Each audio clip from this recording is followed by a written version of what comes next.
Magandang araw sa inyong lahat. Welcome po sa aming YouTube channel, ang Maydel Santos Vlog. Kung isa kayo sa mga na-stranded dahil MECQ at napurnada ang pag-withdraw ng inyong mga SAP o ayuda sa DSWD, narito po ang mga tips o payo o gabay na dapat nyong sundin upang ma-withdraw nyo ang inyong mga pera kahit na MECQ, walang mga public transportation. Narito po ang mga solusyon na dapat nyong sundin o gawin upang ma-withdraw ang inyong mga pera sa SAP kahit na MECQ tayo ngayon. So ito lang po ang dapat gawin.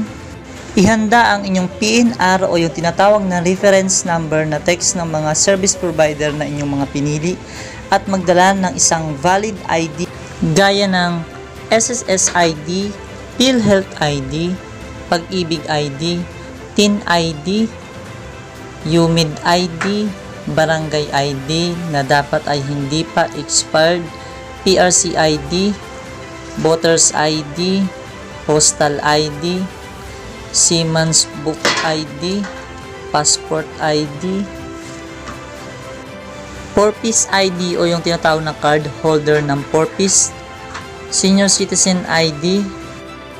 Pinakamahalaga at lagi yung tatandaan bago kayo lumabas ng bahay ay magsuot ng face mask at huwag kalimutang dalhin lagi ang inyong quarantine pass sa tuwing kayo ay magkakaroon ng transaksyon sa labas ng inyong bahay.